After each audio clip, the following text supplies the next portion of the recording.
Magandang hapon, Saint Agustin. So, ang ating magiging talakayin ngayon ay pinamagatang banta ng totalitarianismo at pasismo. Bago tayo mag-proceed sa ating talakayin, maaari bang bigyan ko muna kayo ng mga malilinaw na utos na kailangan ay sundin ninyo? Ay may maayos na upuan gamit sa mesa lang ang kailangan sa aralin. Walang lalabas ng linya sa upuan at ang mga mata ay nakatuon sa unahan. Kapag handa na kayo, tahimik na itaas ang kamay. Bago tayo magpatuloy sa ating bagong aralin, balikan muna natin ang ilang mahalagang pangyayari pagkatapos ng unang digmaang pandaigdig. Naalala ba ninyo kung anong mga bansa ang pinakanalugmog sa digmaan? Pwede bang isa sa inyo ay banggitin ang mga bansang ito? Yes, Jasper? Tama, kabilang dito ang Alemanya at ilang bahagi ng Europa na lubos na nawasak. Ano ang epekto ng digmaan sa mga mamamayan? Yes, Vian? Mahusay, ngayon tayo ay dumako sa susunod na talakayin. Handa na ba kayo sa panibagong aralin? Tumayo muna ang lahat at huwag magsalita. Itikom ang mga bibig at ang mga mata sa 10 segundo. Isulat ang inyong pangalan gamit ang kabilang kamay. Ulitin ang salitang oo ng 3 beses. Okay, tapos na ang ating eksperimento. Ngayon sagutin ninyo ito sa isip o sa papel. Ano ang naramdaman ninyo habang kayo ay inuutusan at walang tanong-tanong? Masaya ba? Nakakailang? Nakakagalit? Sino ang gustong magbahagi ng kanilang naging naramdaman base sa nangyaring eksperimento kanina? Yes, Vian? Ganito ang naging kalagayan ng mararaming mamamayan noon. Iisa lang ang nasusunod at lahat ay kailangan sumunod ng walang tanong. Sa ating aralin ngayon, aalamin natin kung paano nagsimula at tumanggap ang ganitong uri ng pamahalaan at kung paanong naging panganib ito sa kalayaan at katahimikan ng daigdig. Handa na ba ang lahat makinig sa ating bagong paksa na pinamagatang banta ng totalitarianismo at pasismo? Kung oo, maaari bang makarinig ako ng 3 claps sa bilang ng 3? 1, 2, 3.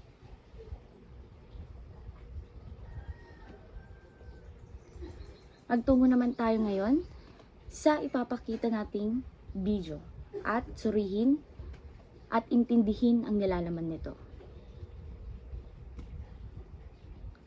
Ano ang pagkakatulad ng pamahalaang pasista sa Nazi at fascist sa Italy? Mahusay, bigyan naman natin ng 3 bagsak ng palakpak.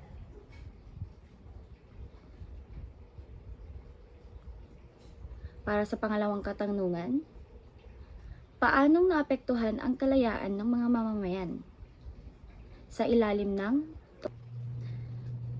Bago tayo mag-proceed sa ating talakayin, bago tayo tumungo sa ating talakayan, maaari bang isa sa inyo ang magbasa ng ating mga layunin na nandito sa ating screen? Yes, Faith? Yes, Jasper? Ngayon tayo magtungo sa ating pangalawang gawain.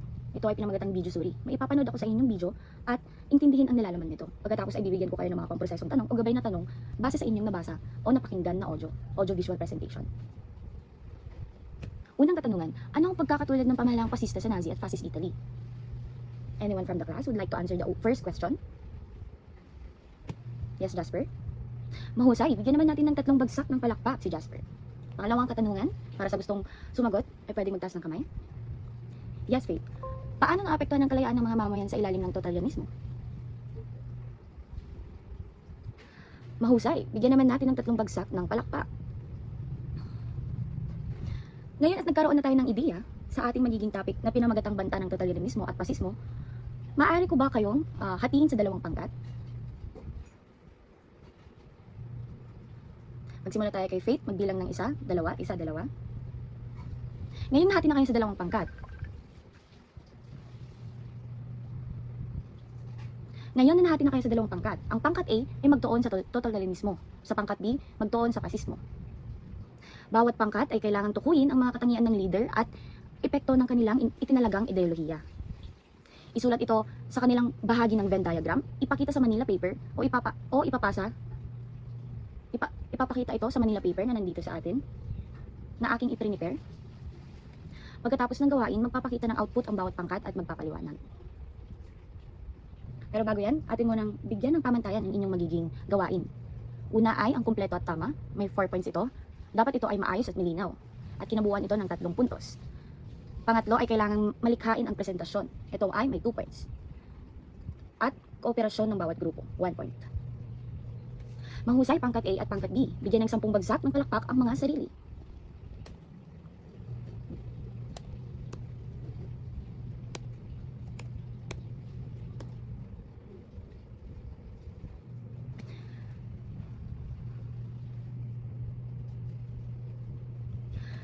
Ano ang totalitarianismo? Ano ang totalitarianismo?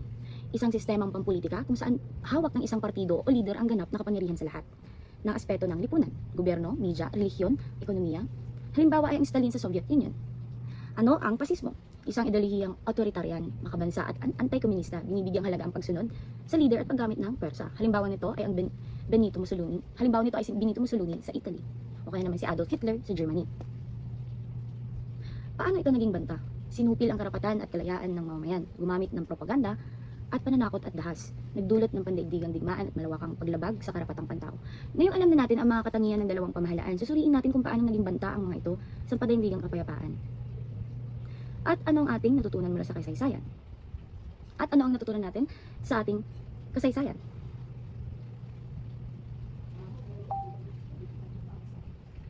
Sa kabuuan, ano-ano ang Sa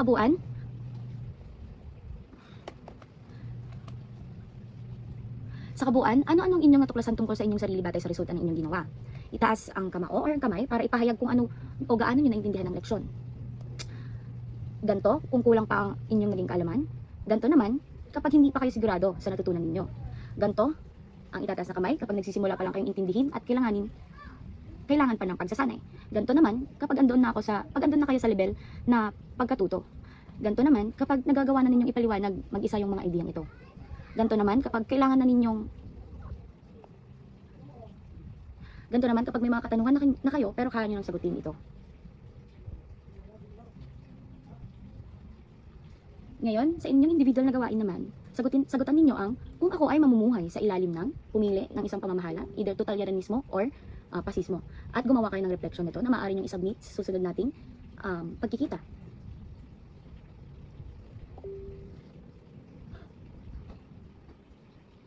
Bago matapos ang ating talakayin, meron akong mga ibibigay na katanungan sa inyo na sasagutan nyo lamang ng tama o mali. Ngayon natapos na ang ating topic, bigyan natin ng 5 bagsak ang ating mga sarili sa pagiging kooperatibo natin sa talakayin na to. Bago kayo umalis sa klase na to, pwede bang pakiayos mo ng mga upuan ng tahimik at lumabas sa kwartong ito ng tahimik. Maraming salamat ulit, Saint Agustin.